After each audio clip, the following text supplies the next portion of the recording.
Hi everyone, JR with Secure Metals with another technical look here at both gold and silver. Today is Thursday, April 25th, 2013, and it's approximately 6:12 p.m. Eastern Standard Time. Guys, market is currently closed. And before I get into the analysis, I actually wanted to go over some of the different types of money systems that we've had in place within the last several centuries. And of course, after that, I will be getting into the analysis part of the video. As always, I'll try to keep it nice and short, hopefully under 15 minutes here on this one. And of course, before I get into that, I wanted to go actually just show you this 22-second clip here of Alan Greenspan. I know there's a lot of people out there that believe that we are in a free market, that the reason why we have all these booms and busts is because of lack of government regulation and because of lack of government intervention. But I think here I have proof that this is not a free market, and it really hasn't been since 1913 when the Federal Reserve was established. Okay? The more money you have relative to the amount of goods, the more inflation you have, and that's not good. So we're not a free market then. There is an invisible, there is a benevolent hand that touches us. Absolutely. You're quite correct. To the extent that there is a central bank governing the amount of money in the system, that is not a free market, and most people call it regulation. So as you can see, that so long as there's a centralized system of money, there is absolutely no free market. So I think it's very fair to blame the housing crash and the dot-com bubble governing bodies and stop believing that we are the creators of all these booms and busts. But at any rate, so here are the different types of money systems that we have. The first money system is a commodity system. Now, again, I think on the last video, or maybe a few videos ago, I talked about the different types of money.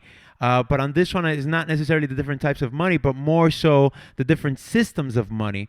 And of course, this is your first system, is the commodity money system. This, we all understand it as really the barter system. This was the system where food, water, real assets like gold and silver, livestock are money. Okay, believe it or not, at one point, whiskey, actually farmers were accepting whiskey as money.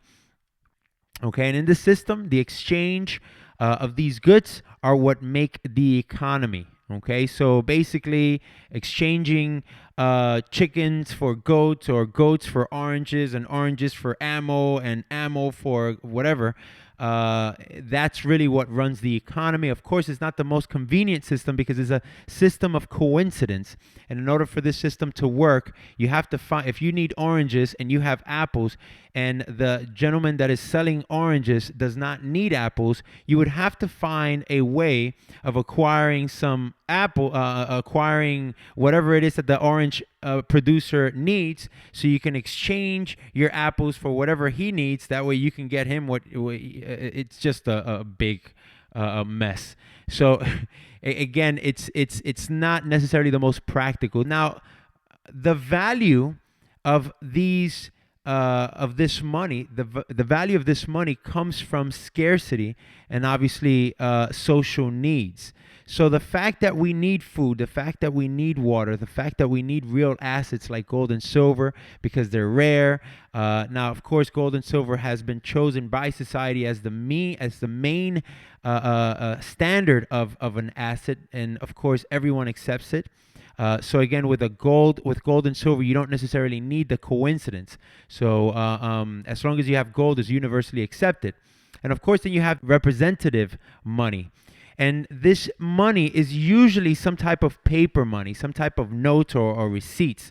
And they're usually distributed by whoever is storing wealth. Now, the way this works is, let's say you have 100 ounces of gold and you deposit that gold in a bank.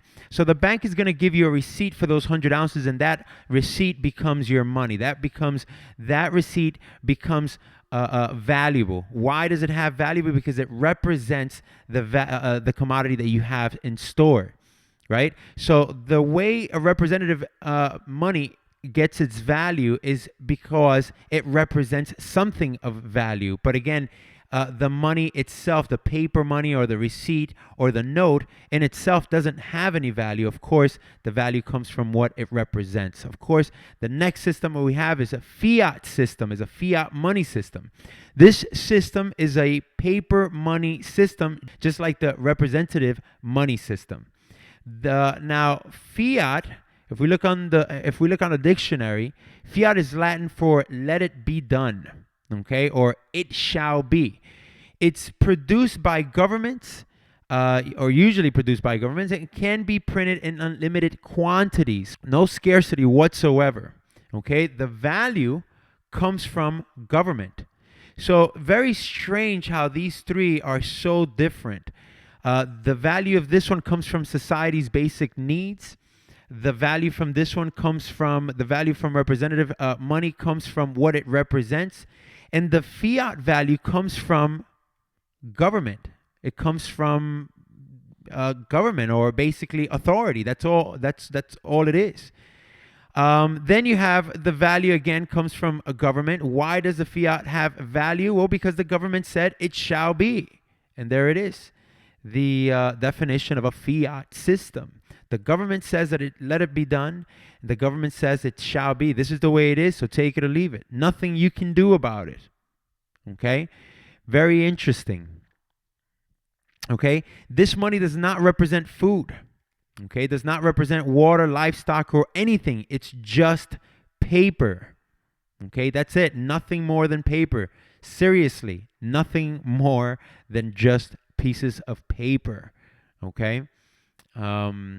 Now, I also included in here counterfeit money. Okay?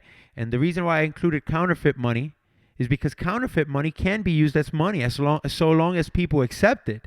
Of course, I got into it with one of my colleagues the other day because he says that counterfeit money is not money. And my argument is that anything that buys you any products or any services is money.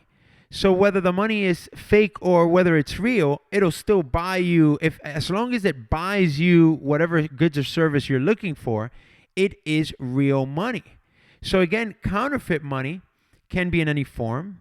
It can be an imitation of a commodity money as well as an imitation of paper money.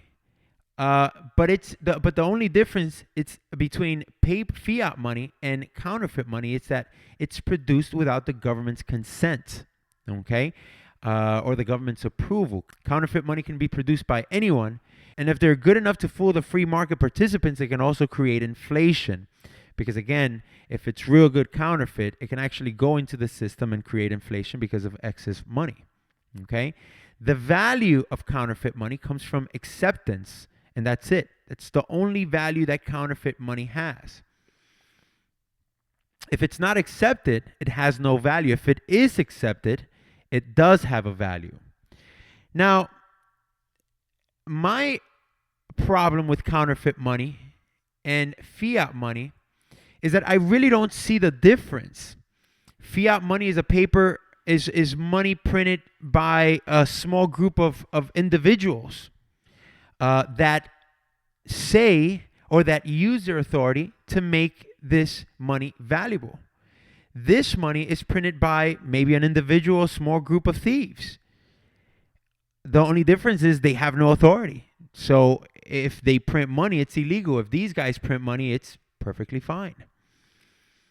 So I really have a hard time trying to distinguish the difference between a fiat money and a counterfeit money, because if they're both made in printers, if the only difference between the value of counterfeit money and fiat money, then again, I would argue that fiat money is counterfeit money, because again, the only difference between this money and this money again is authority.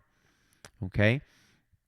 So again, the difference between a fiat money and counterfeit money, it's really authority. A government uses its authority, and by force it is able to maintain a fiat system, forcing its citizens to accept these as legal tenders. That's what makes this money system work. A system in which only the creator of the money is immune to losing purchasing power. Again, remember, because fiat money and counterfeit money it's unlimited. Because you can have unlimited, you can print unlimited, and of course you can create unlimited inflation. Okay? It is no wonder that the fiat money is the preferred system of money by any government, but I'm sure it's not preferred system of any informed free market participant. Okay? It allows for easy theft. And remember what Greenspan said: inflation is measured by the amount of money circulating versus the amount of goods. Now, fiat money also allows for easy theft. By creating excess money, purchasing power is transferred from the holder to the creator. Okay? Keep in mind that in a fiat system, because of the authority has the power to take to give the paper value, it also have the power to take away its purchasing power as well. Okay? In a commodity money system, no one person or no one group have the authority to deny its value. Of course, they do have the power to confiscate, but that's another subject. Okay? Guys, the reason for this is I just wanted to make sure that everyone understands the type of system that we're in. You know, it's no wonder that no fiat system in history has ever worked. None. You can look back 1,000 years when we were inflating, when the Romans were inflating gold and silver coins by mixing them up with cheap metals. Okay? It's a trick. It's an old trick, and it's been done 1,000 times. And for some reason, we just don't get it. We look at the world and we see technology, and we see that we believe that we're immune and that we're past stupidity. But the fact of the matter is that us allowing a government to have a system of paper money is quite possibly the dumbest thing I can ever imagine. I mean, it really is ridiculous. We are using pieces of paper with absolutely no backing, absolutely no real value, and we're accepting this as legal tender. Okay? Every fiat system, like I said, in history has failed. All right? Remember that in a gold standard, every dollar you have represents someone's debt to you, and that debt is payable to you in gold or silver. That is what a gold standard is, that every dollar you hold is someone else's debt to you. Guess what? In a fiat system, every dollar you hold is just paper. That's all it is. It's your debt to the government. So every fiat dollar you have represents debt, government debt. It's really all it does. Okay? And let me tell you, our founding fathers, they were very aware of this. They were geniuses, if you ask me. All right? This is why the Constitution makes it very clear that the government does not have the authority to print paper dollars. Okay? There is an exception during times of war. The government is allowed to print paper money so long as they come back.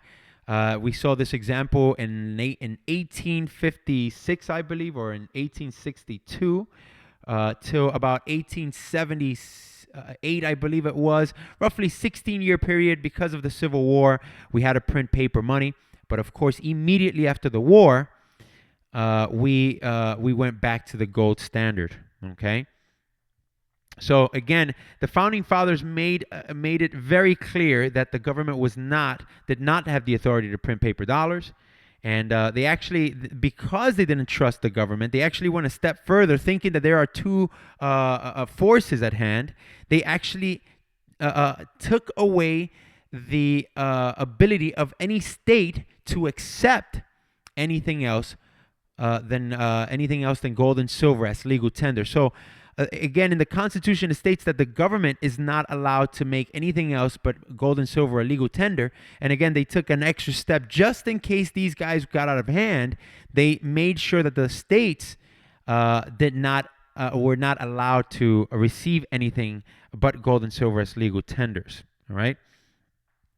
Now, I think this is one of the reasons why President Woodrow Wilson is quoted here after he signed, actually a few years after he signed the Federal Reserve Act. He was quoted as saying, I am a most unhappy man. I have unwittingly ruined my country. A great industrial nation is controlled by its system of credit. Our system of credit is concentrated. The growth of nation, therefore, and all of our activities are in the hands of a few men. We have come to be one of the worst ruled, one of the most completely controlled and dominated governments in the civilized world. No longer a government by free opinion, no longer a government by conviction and the vote of the majority, but a government by the opinion and the rest of a small group of dominant men. And again, guys, it's very clear that the system that we have, it's not working, and it's very clear that it's heading nowhere, and it's heading there very, very, very fast. We are approaching the $17 trillion mark. We are currently at 105% GDP, 105% GDP in debt. So basically, we have more debt than our country can produce. Okay. And again, guys, it's just no bueno. Now I'll get to the analysis here. Let's talk about gold. All right. This is your daily chart here for gold. And as we can see, ever since we saw that big dip a few days ago, 13, I believe the low was 13. Yeah, we have a low of 1321, and ever since then, we've just been climbing up. Now, the climb has been a bit fast, so I do expect a pullback. So this is here. Let me draw some lines. So this is where we're going to find some resistance. We're also going to find some resistance here at this level. Okay, so again, a combination of this 20-day moving average coming here, of course, as well as this 1486 zone, and we also have your Fibonacci retracement from the time that it came down, actually from the April 10th high. We also have a 61% Fibonacci retracement here at around 1486. So again, a lot of confluence here. So again, I do expect a pullback to at least 1453. And again, if this works out the way this momentum did, it'll probably come back down here to at least 1385, possibly even lower before continuing to go higher. The demand on gold is tremendous. On my next video, I'll show some articles from abroad that you might not have seen here in the mainstream media. But again, China, Japan, Russia just picked up some gold ounces at these low levels. Again, a lot of countries right now. India, huge demand for gold. And right now, it is actually very difficult to get your hands on some gold. So again, I am very excited about this market, and I really do feel that this is really a gift from the market. I think these guys, the manipulators, were or at least had the impression that this thing was just going to continue to go down and people were going to lose faith. But at the end of the day, it actually seems that demand has actually gone up tremendously ever since this we had this spike. So I urge all of you to really pay attention to what's going out there, because again, this is manipulation at its finest. But again, you can only fool the free market. You can only manipulate so much before the free market forces come in and take over. So again, stochastics are still moving higher, so I am expecting a move to at least 1475, 1480. This 20-day moving average might hold us down, because by tomorrow it'll probably be down here. So I don't know that it will touch the 61% Fibonacci retracement, but again, usually a move this size does you do see some big time corrections and some big time volatility.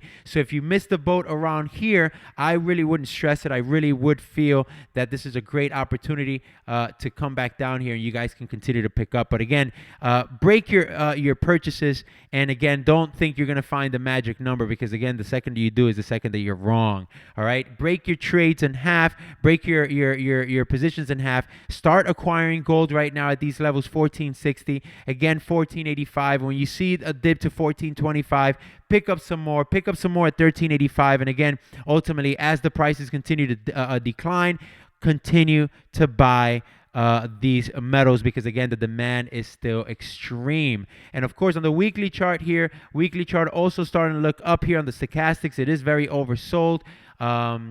As of right now, again, we are looking for some resistance roughly around here, 1475, 1485.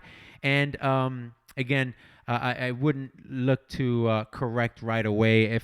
If we do, I mean, it just shows really the resilience that these metals have. Silver really has been lagging for the last couple of days, not moving at all the way gold has. Today, it did actually create a big move to the upside we saw here. Now, this is a pennant Usually these triangles here are usually they're usually signal that the market is going to continue to go. These are usually bearish. This is a bearish formation. Some people call it bearish flag, a bear flag. Some people call it a pennant formation, which again, if anyone is looking at this, they were probably looking to short here and bring this thing down to over here. But again, unless this can stay here above these levels here, at least above $23, this bear flag will be invalid, okay? And prices hopefully will just continue to dance around here for a bit before continuing to go higher, at least in the short term, okay? So again, stochastics are pointing higher. Again, big move today on silver, over $1 move today, closed at 24.48.47 actually. On the weekly chart, again, also oversold, and we are looking to go higher. If I'm looking at the weekly chart, I'll be looking to find resistance roughly at around $26 before possibly coming down and zigzagging all the way back up. Okay, and of course, moving averages are all above us, not necessarily a good thing. Okay, and again, same thing with silver, where you have your 20-day moving average. So you're looking for resistance here somewhere between this resistant line here, this trend line, as well as your 20-day moving average. Okay, and that's about it, guys. Thank you very much for watching. I hope we can really pay attention to what's going on out there and really stop letting this government really dictate our lives. It doesn't necessarily work that way. And again, the free market forces will always prevail. I think it's only I'm going to show this chart here next time. I'm going to show the stability of gold and of gold standard versus a fiat system. And you'll see some stability. That'll be on the next video. That'll be coming soon to a theater near you. And of course, I didn't think it would be appropriate for me to let this lesson go without this nice, great song, Wild Rover. And just in case some of you guys, it's really a song about how gold is king. And of course, the song is a bit fuzzy, so if you don't understand it, I have included the lyrics here so you can read along as they sing along. All right, guys, enjoy. I hope you enjoyed the video and have yourself a great day. Bye-bye. But now I'm returned, and we're still here, so we might as well sing another one. You know this one called The Wild Rover. I've been a wild rover for many a year, and I spent all me money on a whiskey and beer. But now I'm returning with gold in great store, and I never will play the wild rover no more. And it's no, nay, never, no, nay, never, no more will I play the wild rover. No, never, no more. I was into our playhouse I used to frequent. I told that lady my money's all spent. I asked her for credit, she answered me nay. Such a custom like yours I can have any day. Come on, no, nay, never. Now they never, no more will I play the Land Rover. No, never, no more. I'd go to me pocket, 10 sovereign bright, and the landlady's eyes open wide with delight. She said, I have whiskey and wine of the best, and the words that you told me were only in jest. And it's no, nay, never, no, nay, never, no more will I play the wild rover. No, never, no more. I'll go home to my parents, confess what I've done. I'll ask them to pardon the prodigal son. And if they caress me as old times before, I swear I will play the wild rover no more.